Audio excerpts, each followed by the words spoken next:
nous connaissons le caractère de la Loire. S'il nous semble aujourd'hui maîtrisé, à la Renaissance, les riverains doivent composer avec cette nature changeante et difficile.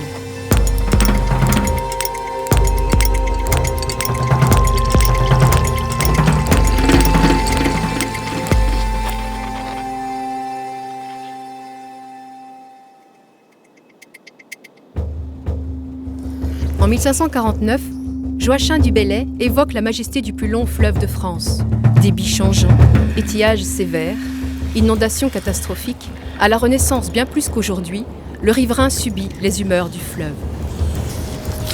Il s'installe à l'abri sur des éminences naturelles, des monticules d'alluvions comme le quartier de la cathédrale Saint-Gatien à Tours, ou sur des tertres construits comme l'abbaye de Fleury à Saint-Benoît-sur-Loire, ou encore derrière des Turcis.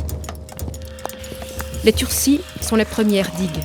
Elles sont submersibles, discontinues, faites de pieux, de pierres et de terre. Progressivement, elles sont transformées en levées et sont continues et habitées, comme la grande levée d'Anjou, édifiée sous Henri II Plantagenet au XIIe siècle. 3 siècles plus tard, au XVe, Louis XI ordonne le rehaussement des anciennes levées et la construction de nouvelles. En 1560, François II ordonne que Tours, Blois et Orléans élisent 2 commissaires chargés de leur entretien. À Amboise, on réclame une taxe pour leur réfection, en précisant bien que l'argent ne doit pas être utilisé à d'autres fins, la cause étant de grand intérêt. En cette fin du XVIe siècle apparaît le souhait d'une politique centrale avec la création de la surintendance des levées et Turcis qui sera effective sous Henri IV.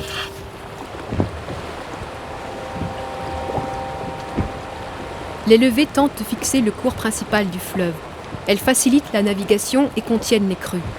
Mais elles protègent également les terres cultivables, ces terres enrichies des limons fertiles déposés par les anciennes crues. En Anjou et en Orléanais, les vignobles se multiplient, les céréales s'implantent aux alentours de Blois et la plaine tourangelle est le domaine des maraîchers. De retour de Villandry, un cardinal décrit au pape des salades encore plus belles qu'à Rome. Un Italien loue les poires du sol de Touraine qui donnent une idée de la bonté des fruits du paradis terrestre.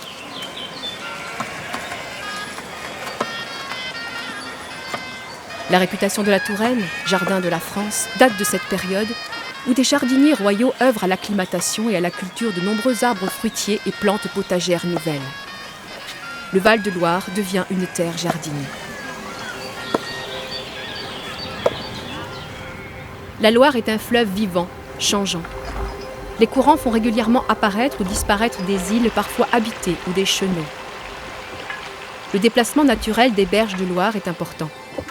Les habitants des îles plantent parfois des pieux ou de la végétation pour en stabiliser le sol. À la fin du XVe siècle, à Tours, la berge de la rive gauche est occupée par des grandes grèves de sable.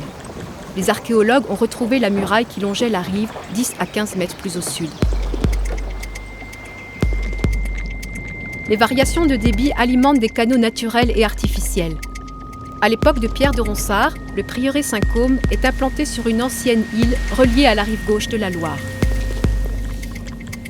À Saumur, le souvenir du bras de Loire, appelé la Boire-Quentin, est conservé par un nom d'heureux. Certains canaux servent aussi à décharger le trop-plein du fleuve, comme celui de la Bouillie, à Blois, le plus ancien des versoirs mentionnés en France. Malgré tous les efforts, la Loire n'est pas maîtrisée. Les inondations marquent les souvenirs et sont fréquentes. 14 fois dans l'Orléanais, 11 en Touraine, 7 fois dans le Saumurois et 5 fois au Pont-de-Cé. De nombreux témoignages de riverains racontent ces crues meurtrières qui détruisent les maisons, les ponts, les levées, mais aussi les récoltes et rendent parfois les sols infertiles. En 1615, François Bourneau, un témoin d'alors, décrit une crue exceptionnelle appelée le déluge de Saumur. L'hiver avait été grand et fort neigeux. Les neiges étaient demeurées sur la terre près d'1 mois et commencèrent à fondre vers les premiers jours de carême. D'un côté, Loire, Vienne et Authion s'élevèrent contre nous et assiégèrent notre ville. Les eaux ne laissèrent plus voir la terre. Saumur, qui est comme une péninsule ou une presqu'île entre 4 rivières, ressemblait plus à une île qui nageait entre les eaux.